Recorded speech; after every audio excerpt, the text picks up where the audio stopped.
하나님이 주시는 이러한 성결함도 유지하고 살아야 한다 하는 것을 덧붙여서 오늘 말씀으로 주고 계시는 것이죠. 그래서 오늘 본문 1절과 2절에 보면 이렇게 기록을 하고 있습니다. 그러므로 형제들아, 우리가 끝으로 주 예수 안에서 너희에게 구하고 권면하는 것이 있는데, 너희가 마땅히 어떻게 행하며 하나님을 기쁘시게 할 수 있을지를 우리에게 배웠지 않았냐? 그러니까 하나님을 기쁘시게 하는 것 우리가 가르쳐 줬는데 너희들이 그대로 행하면 돼. 그리고 너희가 행하는 바대로 그동안 잘 해왔는데 앞으로도 더욱더 많이 힘써서 너희들의 거룩함으로 나가면 된단다. 그리고 우리가 주 예수로 말미암아 너희에게 모든 무슨 명령으로 준 것을 너희가 알지 않니? 바로 예수 그리스도의 권위로 내가 전해준 말이 있지 않니? 이게 바로 거룩함으로 나가라는 건데 이대로만 잘하면 된다 하고 사도 바울이 디모데를 통해서 또 이 말을 전해주고 있는 것을 우리가 보게 되는 것입니다. 그렇다면 하나님의 복음을 잘 전수하고 있는 데살로니가 이 교인들에게 어떻게 하나님을 기쁘시게 해드릴 것이냐, 그 첫 번째는 바로 뭐냐면 거룩함으로 무장하라고 말씀하고 계시는 것입니다. 오늘 본문 3절부터 5절까지 보면 이렇게 기록하죠. 하나님의 뜻은 이것이니 너희의 거룩함이라 그랬죠. 그런데 이 거룩함과 반대되는 게 뭐예요? 곧 음란을 버리라는 거예요. 그리고 각각 그 거룩함과 존귀함으로 자기의 아내 대할 줄을 알고 하나님을 모르는 이방인과 같이 세욕을 따르지 말라라고 말씀해주고 있는 것이죠. 자, 누군가를 기쁘게 해주려고 한다면 어떻게 기쁘게 해줄까요? 내 생각대로 기쁘게 하는 것은 저쪽에서 상대방이 기쁘지 않을 수 있어요. 그죠? 연세 드신 치아도 하나도 없는 분에게 고기나 잡수시러 갈래요? 하고 고깃집으로 데려간다면 기쁠까요? 고기를 씹지도 못하는데 뭐가 기뻐요? 기쁨을 주려고 하면 상대방의 입장에서 이것을 해야 돼요. 우리 하나님께 기쁨을 돌리려고 한다면 어떻게 해야 될까요? 하나님이 기뻐하시고 하나님의 생각 그리고 하나님의 뜻을 생각을 하면서 그대로 가야 하나님이 기뻐하시는 거거든요. 그럼 하나님의 생각이 뭐냐고요? 하나님 기뻐하시는 게 뭐냐고요? 그게 바로 하나님의 거룩함입니다. 그래서 하나님 하시는 말씀은 뭐냐면 내가 거룩하니 너희도 거룩하라고 말씀하고 계시는 것이죠. 그래서 우리가 하나님을 닮아간다고 하는 것은, 이 거룩함으로 간다고 하는 것은 뭐와 반대가 되느냐면 음란한 것과 반대가 되는 거예요. 이 세상을 음란 문화가 거의 모든 것들을 지배해갈 때가 있습니다. 근데 하나님은 그렇게 하지 말라는 거예요. 특별히 이 데살로니가라고 하는 이 도시를 보면 이 도시는 동서교통의 요충지입니다. 무역항구예요. 그러다 보니까 이곳에 뱃사람들이 많이 들어오거든요. 지금도 뱃사람들이 많이 모이는 곳에는요 조금 음란한 문화들이 종종 있습니다. 왜냐하면 여기서 뱃사람들이 왔다가 하루 이틀 묵다가 가는 곳이니까 어떤 책임의식이 별로 없는 거예요. 윤리의식이 별로 없어요. 내가 그냥 여기서 즐기다가 그냥 가는 거거든요. 그러니까 데살로니가에 바로 그런 음란하고 타락한 문화가 아주 많이 번져 있었다는 것을 사도 바울이 알고 있는 거죠.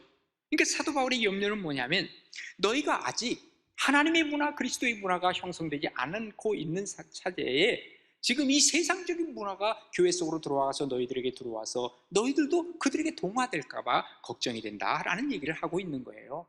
우리는 둘 중에 하나입니다. 이 세상에 우리도 들어갑니다. 근데 이 세상 문화 속으로 우리가 들어가서 세상을 바꿔갈 수 있는 영향력이 있느냐? 아니면 세상의 문화가 우리를 흡수해서 세상 문화 속에 우리도 그냥 들어가서 거기 동화되어 버리지는 않느냐? 둘 중에 하나란 말이에요. 그러니까 가끔가다 예수 믿는 사람들도 뭐라고 얘기를 하냐면 뭐 세상 사람들 다 그럴 때 뭘 우리만 이렇게 특별하게 그럽니까? 그런 경우가 있죠. 이건 잘못된 생각이라 그 말이에요. 하나님은 거룩하게 너희들을 보존하기를 원한다고 하나님은 우리에게 말씀하고 계시는 것이죠. 언제나 이 두 가지 문화가 충돌이 되는 경우가 많았습니다. 역사를 통해서 보면. 그래서 하나님의 거룩한 문화가 지금 도도히 흐르고 있는 이러한 물줄기, 이게 메인스트림이 될 때는 그 다음에 다른 세상적인 문화는 지류가 되는 거예요. 문제가 안 돼요. 그런데 세상적인 문화가 막 이게 메인스트림이 되고 그 다음에 하나님의 문화는 이 옆으로 가는 이 지류가 돼버리고 만다고 하면 그때부터는 하나님께서 몹시 마음 상해하시는 거예요. 그래서 우리가 하나님의 문화를 갖고 있고 하나님의 이 진리를 갖고 있는 사람이 세상의 문화에 영향을 주고 살기를 하나님은 원하고 계신다 하는 것이죠. 그런데 데살로니가라고 하는 이 도시에는 성적으로 너무너무 많이 타락을 하고 있는 것이죠. 그래서 지금 여기다가 뭘 얘기를 하냐면 너희는 그들에게 본받지 말고 너희들은 거룩함으로 나아가라고 얘기하고 있는 것입니다. 사실 데살로니가뿐만 아니라 오늘날 우리가 사는 이 사회에도 마찬가지 아닙니까? 세상 사람들은요, 이미 법적으로는 그렇습니다. 어떤 사람과 어떤 남자와 여자가 만났어요. 둘이 동의만 하면 뭐 호텔에 가든 뭐 잠자리를 하든 전혀 문제가 안 됩니다. 그런데 하나님은 아니란 그 말이에요. 하나님은 너희 둘이 동의를 해도 내가 동의하지 않으면 안 된다는 거예요. 그래서 하나님이 만드신 법이 뭐예요? 결혼이라고 하는 법을 만들었어요. 그래서 이 결혼을 하나님 앞에서 하라고 하는 것을 하나님 말씀하시는데, 요즘 젊은 사람들 하나님 앞에서 합니까? 목사 주례도 별로 원하지 않아요. 자기들끼리 한다는 거예요. 어떤 여지를 남기는 건지 아시죠? 우리들이 동의해가지고 결혼식도 그렇게 했으니 나중에 뭐 더 좋은 사람 나오면 나는 이것도 쉽게 우리가 동의해가지고 할 수도 있다라는 거예요. 이런 여지를 남겨놓는 거예요. 그런데 우리가 하나님 앞에서 할 때는 하나님이 동의하지 아니하시면 안 된다, 이걸 분명하게 못 받고 가는 거거든요. 근데 요즘 너무너무 이런 것들을 쉽게 생각을 하는 경우들이 많이 있더라, 그 말이죠. 이런 세속 문화가 일반화되어 있기 때문에 정말 하나님께서는 이제 속이 상한데, 그러나 하나님은 안 믿는 사람들은 괜찮아. 어떻게 보면 여러분, 안 믿는 사람들 때문에 하나님 진노하지 않습니다. 그 사람들은 내버려 두는 거예요. 근데 하나님의 진노는 어디서 오는지 아시죠? 믿는 사람들이 세상 문화와 똑같이 나갈 때 하나님 진노하시는 거예요. 소돔과 고모라가 멸망한 것은, 유황불로 멸망한 것은 어쩌면 지금 안 믿는 사람 때문이 아니에요. 의인 10명이 없어서 그러거든요. 의인 10명이 누구예요? 믿는 사람들을 얘기하고 있어요. 믿는 사람들도 똑같이 세상의 문화 속으로 똑같이 이렇게 파고들고 있다고 할 때 하나님은 진노하시고, 거기에 하나님께서는 채찍을 내리시는 것을 우리는 기억해야만 한다 하는 것입니다. 그래서 골로새서 3장 5절에 보면 이렇게 기록을 하고 있습니다. 그러므로 땅에 있는 지체를 죽이라. 곧 음란과 부정과 사욕과 악한 정욕과 탐심이니 탐심은 우상 숭배라 그랬어요. 그러니까 우리가 하나님 앞에서 이런 음란한 것을 내 속으로 가지고 오는 것은 뭐냐? 우상 숭배와 똑같다는 거예요. 이것들로 말미암아 하나님의 진노가 임하느니라 그랬습니다. 우리의 거룩함을 방해하는 것은, 그렇기 때문에 우리는 욕심이라고 얘기를 할 수 있어요. 성욕, 탐욕, 물욕, 이게 다 뭡니까? 우리의 욕심을 채우기 위한 것 아닙니까? 그러니까 우리가 하나님 앞에 말씀에 철저히 복종을 해야 되는데, 그리스도인들도 철저히 복종하기가 어렵다니까요. 그래서 성령을 우리 속에 모시고 성령님께 우리의 마음을 드리고, 그러면서 하나님 앞에 철저히 복종할 때 우리는 하나님의 가족으로서 하나님을 기쁘게 해드리는 사람이 될 수 있다라고 하는 얘기죠. 그래서 야고보서 1장 13절에 보면 이렇게 기록을 하고 있습니다. 사람이 시험을 받을 때 내가 하나님께 시험 받는다, 그렇게 말하지 말래요. 하나님은 악에게 시험을 받지도 아니하시고 친히 아무도 시험하지 않으세요. 오직 각 사람이 시험을 받는 것은 뭐예요? 자기 욕심을 따라 미혹된다 그랬거든요. 그래서 결국은 뭐예요? 욕심이 잉태한 즉 죄를 낳고, 죄가 장성하면 뭐가 돼요? 결국은 사망으로 가게 된다는 거예요. 이게 처음에 욕심으로 시작해서 결국은 사망으로 가게 된다.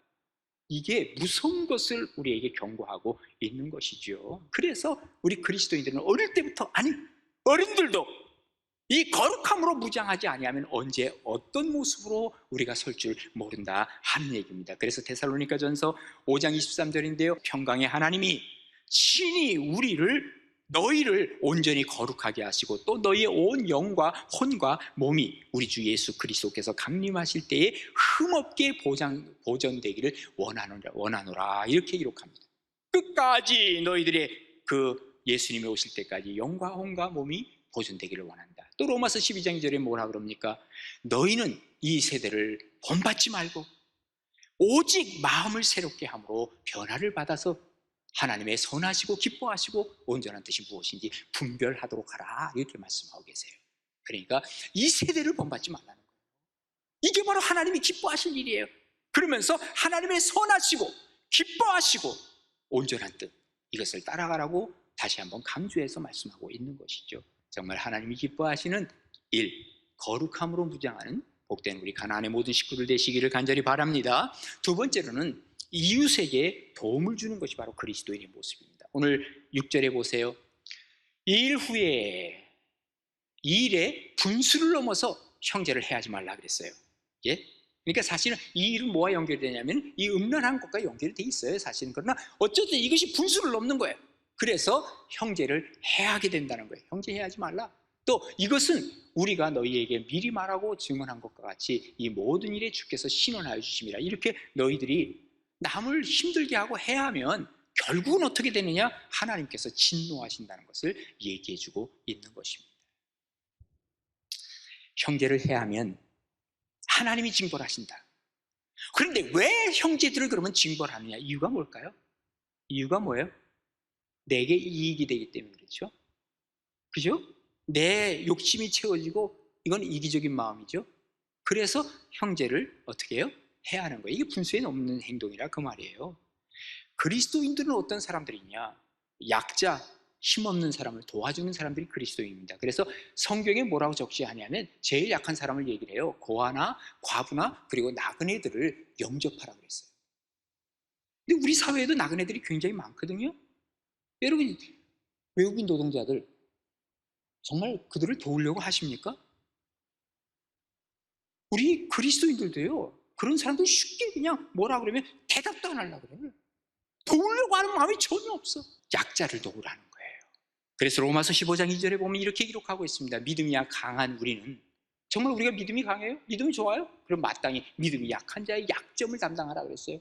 약점을 그냥 그거를 붙잡고 내가 이용하지 말고 약점을 담당하고 그리고 자기를 기쁘게 하지 아니할 것이라. 나를 기쁘게 하는 게 아니에요. 우리 각 사람이 이웃을 기쁘게 하되 선을 이루고 덕을 세우도록 할지니라 라고 말씀하고 있는 것입니다. 이웃을 도와주라는 거예요.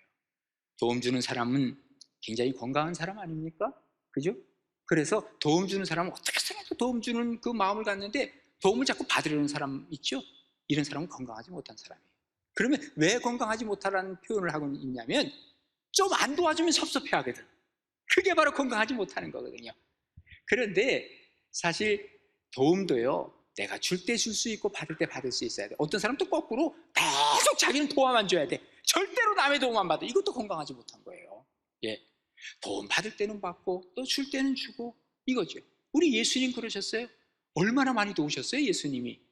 우리의 모든 것을 도우시되 우리의 영혼까지도 도와주신 거 아니에요? 목숨까지 내놓으셨다고요, 우리 주님. 그러니까 우리 주님께서 남을 도우라고 명령하실 자격이 있으신 분이죠. 너무 많은 걸 도우셨으니까. 요한일서 3장 16절에 뭐라고요? 그가 우리를 위하여 목숨을 버리셨으니 우리가 이로써 사랑을 알고 우리도 형제들을 위하여 목숨을 버리는 것이 마땅하도다 그랬어요. 우리 주님께서 그러셨다는 거예요. 누가 이 세상의 재물을 가지고 형제의 궁핍함을 보고도 도와준 마음이 없어? 그러면 하나님의 사람이 아니래요. 예, 하나님의 사람이 어찌 그 속에 거하겠느냐? 자녀들아, 우리가 말과 혀로만 사랑하지 말고 행함과 진실함으로 하자라고 말씀하고 계십니다. 어쩌면 인간의 목적이, 하나님이 우리 인간을 만드신 목적이 서로 도우라고 만든 거예요. 보세요. 하나님이 아담을 창조하셨죠. 그리고 나서 혼자 있는 것이 좋지 않으니까 어떻게 했어요? 하와를 만드셨잖아요. 서로 도우라는 거예요. 그래서 돕는 배필이라 그랬죠, 성경에. 그죠? 그런데 돕는 배필인데 언제부터 문제가 생긴지 아시죠? 선악과를 먹고 나서는 그 다음에 서로 핑계대는 거예요. 누구 때문이다 말이죠. 이러면서 서로 돕는 배필이 아니라 서로 고발하는 대상이 돼버렸고 말았어요. 그러니까 그 다음에 이제 자식을 낳잖아요. 가인을 낳고 아벨을 낳았어요. 그런데 서로 도우라는 건 아닙니까? 그런데 어떻게 됐습니까? 가인은 동생 아벨을 죽여버리고 말았네. 그러니까 하나님이 와서 뭐라 그러니까, 야 가인아, 네 동생 어디 있어? 그러니까, 아니 내가 말이죠, 너 내 동생을 지키는 자입니까? 지키는 자거든요. 도와주는 자거든요. 지금 이렇게 이 지경까지 가게 된 거예요. 어쩌면 하나님의 기뻐하시는 뜻은 함께 더불어 살면서 서로 도우라는 건데, 왜 싸우는 사람들 조심하세요. 하나님이 정말 싫어하는 짓을 하고 있는 거예요. 예? 함께 서로 나누고 사랑하라고 하는 하나님의 이 계획을 그냥 쉽게 내버리는 거예요. 데살로니가 교회에 뭐라 그럽니까? 해를 주지 말라고 얘기했습니다. 도우라고 하는 얘기입니다. 우리가 모든 걸 다 잘해도 관계가 깨지면 모든 게 깨어지는 거예요. 관계 망가지면 다 망가지는 거죠. 생각을 해보세요. 내가 모든 걸 다 잘했는데 하나님과의 관계가 망가지면 끝나는 거 아닙니까? 사람과의 관계가 망가지면 다 끝나는 거 아닙니까? 아무리 일 잘하면 뭐 하겠어요? 돈 많이 벌면 뭐 하겠어요? 그 관계 끊어지면 모든 게 다 망가지는 거라 그 말이죠. 우리 예수님께서 우리를 도우셨어요. 또 뿐만 아니라 우리 예수님이 우리에게 도움을 요청하신 것도 있네요. 보니까 언제 요청하셨냐면요, 제자들에게 요청하신 거 아세요? 예수님이 이제 십자가 지시기 전이죠. 예? 그때 겟세마네 동산에서 기도하시면서 베드로와 야고보와 요한을 데려가셨죠. 그러면서 그쪽에서 저쪽에서 기도하는, 야 너희들 여기서 나를 위해서 좀 피도해다오 하고 부탁했었어요. 도움을 요청했어요. 근데 예수님께서 기도를 하는데 얼마나 간절했냐면, 예, 그냥 여기 땀이 피가 되는 정도로 그야말로 예수님이 기도하셨어요. 그리고 나서 이제 중간에 와서 여기를 와보니까 뭐 하고 있어요? 잠자고 있어. 제자들이 기가 막힌 거예요. 야야 일어나. 몸이 네가 뭐 마음은 오늘도 육신이 약하구나. 그래서 깨워주셨어요. 근데 또 갔다 와서 보니까 또 그래. 3번씩이나 그래. 나중에 예수님 뭐라 그러죠? 됐다. 자라. 가끔가다 우리한테도 그럴 때가 있어요. 우리 집중 새벽기도 합시다. 그럼 이제 예수님 말씀하시는 거예요. 자, 기도해요. 해야 돼요. 이번 기회에 기도해야 돼요. 잠만 쿨쿨 자는 거야. 그러니까 그런 사람에게 뭐라 그럴까요? 주님께서 그래, 자라. 끝났다. 아마 그러실지 모르죠. 주님이 부탁하시는 이 부탁에 때가 있고 시가 있고 장소가 있는 거예요. 오늘날 우리 주님께서 우리에게 부탁한 게 하나 있어요. 뭔지 아시죠? 뭐예요? 땅끝까지 이뤄 내 증인되라는 거예요. 그래서 우리가 정말 이 땅에서 우리를 필요로 하고 예수님을 필요로 하는 사람들에게 예수님을 전해주고, 또 뿐만 아니라 이러한 도움을 주면서 살아갈 수 있는 것, 이게 바로 우리의 길이라고 하는 것을 생각하면서 내 주변을 둘러보고 자꾸 도우려고 하는 이 마음속에 우리 하나님을 기쁘게 하는 그러한 역사들을 이루어가는 우리 가나안의 모든 식구들 되시기를 주님의 이름으로 축원합니다. 마지막으로 3번째로 우리가 본다면, 여기 말씀대로 살아간다고 우리가 얘기할 수 있는데 7절부터 보시면 이렇게 기록합니다. 자, 하나님이 우리를 부르시면 부정하게 하심이 아니요, 뭐예요? 거룩하게 하심이라 그랬어요. 아까 첫 번째로 뭐라 그랬어요? 거룩함으로 부정하라 그랬죠. 이게 그래서 다시 한번 반복하는 거예요. 거룩하라. 하나님이 부르시면 부정하게 하심이 아니고 거룩하게 하십니다. 그 다음에 두 번째 뭘 얘기를 했냐면요, 나 이웃을 도우라 그랬죠. 8절에 보면 그러므로 저버리는 자가 되지 말래요. 사람을 저버린 것이 아니라는 거예요. 이 저버리는 자들은 너희에게 그의 성령을 주신 하나님을 저버린다는 거예요. 그러니까 뭐예요? 성령께서 분명히 역사하시는데 나는 모른 척하는 거예요. 마치 강도 맞는 사람을 보면서 저기 죽어져가는 사람이 있지만 제사장도 레위인도 그냥 저버리고 가는 거예요. 그건 성령을 저버린 거라고 했어요. 결국은 뭐예요? 하나님의 말씀대로 살지 않으면 안 된다는 것을 얘기를 하고 있는 것이죠. 절대적 가치가 되는 하나님의 말씀대로 살자는 거예요. 그리고 그래야 하나님이 기뻐하신다는 거예요. 우리가 가정에서 한 멤버가 되면 가정의 룰을 지켜나가죠. 그죠? 그러니까 우리가 바로 그거예요. 하나님의 가정의 식구가 됐으면 하나님의 룰을 지켜나가는 거예요. 그럼 하나님이 뭐 책임지시는 거 아니겠어요? 우리 저기 알잖아요. 다니엘의 세 친구 사드락, 메삭, 아벳느고. 뭐 어떻게 했습니까? 나 하나님을 섬기는 사람인데 나는 우상 앞에 절 안 해요. 그래? 너 그럼 풀무불에 들어가 죽어야 돼. 그럼 들어가죠. 뭐 하나님이 구해주실 텐데요. 뭐 그냥 아주 당당해. 그러면서 뭐라 그래요? 이 풀무불이 뭡니까? 이게 바로 화장터에서 그 화로나 같아요. 거기 들어가면 그냥 죽는 거거든. 그런데 뭐라 하냐면, 만일 하나님이 구해주시지 아니하시더라도 나는 우상 앞에 절 안 해요. 하나님을 기쁘시게 하는 일만 할 거예요. 결국 들어가죠. 어떻게 되시죠? 하나님께서 건져주신 거예요. 예? 이게 옛날 얘기라고만 생각하지 마세요. 지금도 이 일은 벌어집니다. 그러니까 따지고 보면요, 우리가 하나님을 기쁘시게 해드리겠다 그러면 아주 인생이 굉장히 단순해집니다. 왜? 이게 하나님이 기뻐하시는가? 하세요. 이게 하나님이 기뻐하지 아니하신가? 버려요. 얼마나 단순합니까? 얼마나 편안합니까? 그런데 그렇지 않고 말이죠, 이제 재기 시작하는 거예요. 분명히 하나님이 기뻐하시지 않는데도 불구하고, 그래도 이거를 좀 이렇게 하면 되지 않을까? 그래도 이걸 가지고 뭐 얼마나 복잡해져. 인생 복잡하게 사는 거예요. 그러다 보니까 하나님이 축복도 못 받고 내가 세상에서도 아무것도 못하고, 이게 위험하다는 거예요. 초신자인 데살로니가 성도들, 그들에게 하나님 말씀대로 살라는 게 이게 쉬운 일이 아니잖아요. 근데 뭐 그렇다고 해서 오래 믿은 사람들은 하나님 말씀대로 사나요? 솔직히 말해요. 교회에서도요, 교회에 그냥 막 분열의 씨를 만들어가는 사람 있잖아요. 교회 문제 만들어가는 사람들이 초신자입니까? 어느 교회나 초신자들은 교회 문제 안 만들어요. 대부분 다 오래 신앙생활한 사람들이 교회 문제 만들죠. 그러니까 데살로니가 성도들을 한 달밖에 안 된 사람들에게 확실하게 하자, 그 말이에요, 우리가. 그래서 너희들은 하나님을 기쁘시게 하라. 아예 처음부터 제대로 신앙생활해라. 우리에게도 이건 주시는 말씀이죠. 그래서 결국은 뭡니까? 로마서 8장 5절의 말씀입니다. 육신을 따르는 자는 육신의 일을 생각하고 영을 따르는 자는 영의 일을 생각해요. 육신의 생각은 사망이요 영의 생각은 생명과 평안이라 그랬어요. 육신의 생각은 하나님과 원수가 된다. 이것은 하나님의 법에 굴복하지 아니할 뿐만 아니라 하지도 못해, 할 수도 없어. 육신에 있는 자는 하나님을 뭐예요? 기쁘시게 할 수 없느니라 라고 말씀하고 있는 것이지요. 그렇습니다. 하나님의 말씀대로 산다는 것이 얼마나 귀한 일인가.